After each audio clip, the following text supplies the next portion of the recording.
정당인 통합진보당, 진보당에서 그 말씀하는 두 국회의원을 의원총회에서 제명하려다가 실패를 했어요. 그러니까 지금 진보당 당원들이 들고 일어났습니다. 그리고 집단 탈당도 하고 분당도 하고 해야 된다고 하는데 서울시 평당원, 진보당의 서울시 평당원이 성명서를 냈어요. 뭐라고 되는지 아십니까?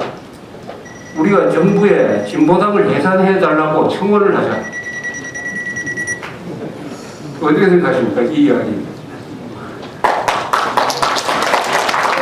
정부에 우리 당을, 진보당을 해산해달라고 청원을 하자.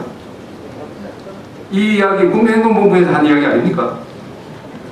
국민행동본부에서 세 차례에 걸쳐서 민노당 시절부터 진보당까지 이 정당은, 민노당과 진보당은 대한민국 헌법이 허용할 수 없는 정당이다. 왜냐? 민주주의 기본 질서를 위반한다. 북한 정권의 대남 공산화 정책에 동조한다.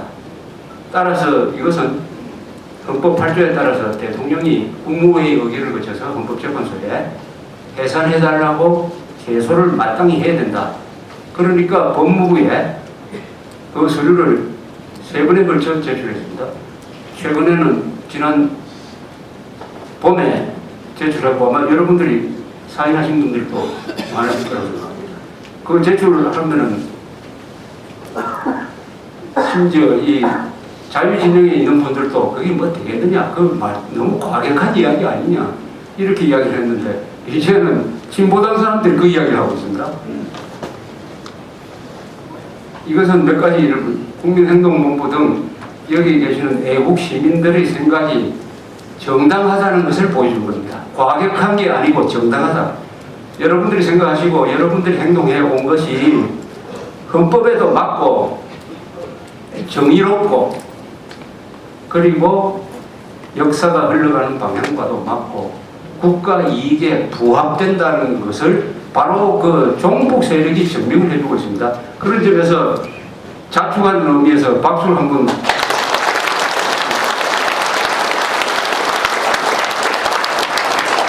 여기서 또 국민행동본부나 여러분들이 선지자 역할을 했다고 자부하셔도 좋습니다. 선지자는 남이 다 할 때 목소리를 높이는 사람이 아니죠. 그것은 선지자가 아니죠. 선지자는 미리 아는 사람이에요. 미리 알면 다 외롭죠. 미리 아는 사람이 많을 수는 없습니다. 미리 아는 사람은 항상 소수입니다. 그러니까 이 선지자의 말은 항상 과격하게 들려요. 그 시대에는.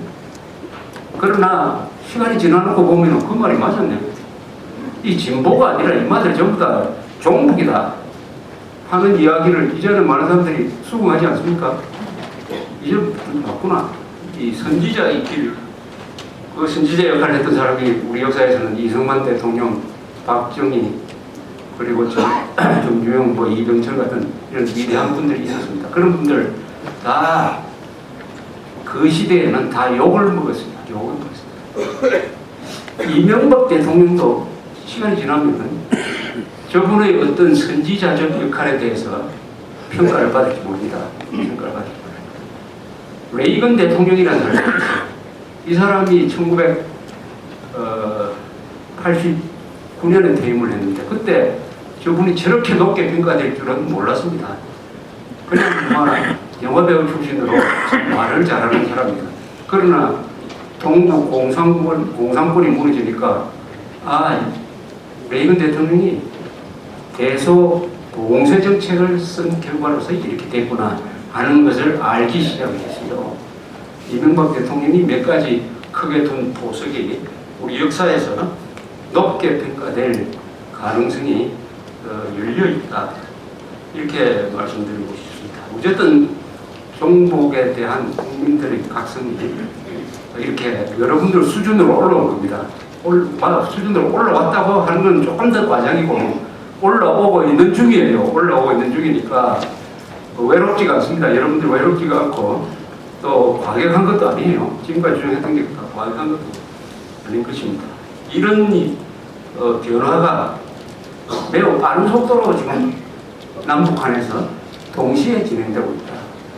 북한의 진행은 뭐냐 하는 것도 보면은 어느 정도 역사의 흐름을 우리가 알 수가 있습니다.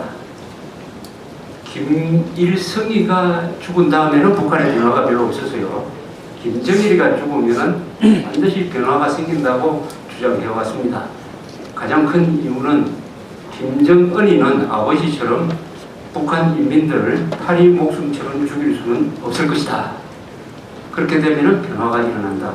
겁을 내지 않는 사람들이 생깁니다. 주민들도 그렇고 권력층 안에서도 웅성웅성한다. 이러다 보면 숙청도 일어나고 암살과 같은 사고도 일어날 가능성이 많아진다. 그러니까 그동안에 땅땅하게 이렇게 얼어붙어 있었던 북한 체제가 녹으면서 이 해빙기에 뭐 산사태나 뭐 축대 무너진 사고가 많이 납니다. 해빙기 2월 이럴 때 저 등산 잘못 가시면은 막 그 미끄러지고 그러잖아요. 바로 그런 단계에 북한이 접을 것이다 하는 것을 확인시켜주는 일이 거기서 뭐 어떤 군인 하나를 뭐 쫓아냈다, 뭐 장성택이가 뭐 실권을 잡았다, 김정은이가 이상한 행동을 한다, 더구나 마누라까지 데리고 다닌다. 이런 것으로 이제 보이기 시작하는 거죠. 그래서 남북한이 동시에 변화를 하기 시작을 하면서 한반도의 이 상황이 매우 유동적으로 되고 있다. 유동적으로 되고 있는 가운데서 우리가 대통령 선거를 치러야 되니까 여기는 이번 대통령 선거는 과거의 대통령 선거가 다 중요했지만 그 중에서도 이번 대통령 선거는 특히 중요하게 볼 것이다. 이렇게 생각이 듭니다. 저는 이 조갑대 현대상학 강좌가 벌써 200회를 넘었는데 항상 뭘 이렇게 이야기하고 할 때 역사적 관점을 취하려고 합니다. 어떤 사물을 볼 때 여러 가지 방법이 있어요.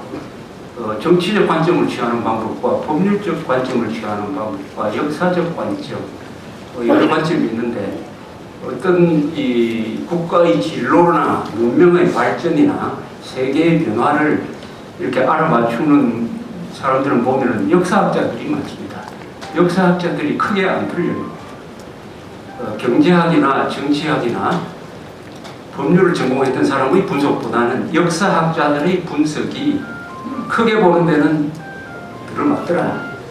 그래서 저는 기자로서, 기자는 역사와 매우 가까이 있습니다. 기자가 하루하루 쓰는 것이 역사를 만들어가는 기초 공사를 하는 것이죠. 기자는 막 오늘을 쓰는 역사가다 이렇게 볼 수도 있겠습니다만, 그래서 이 경험상 어떤 큰 흐름에 역사적 관점을 취하면은 적중률이 높다 이렇게 해서 항상 역사를 지금 깔고서 제가 이야기를 하고 있습니다.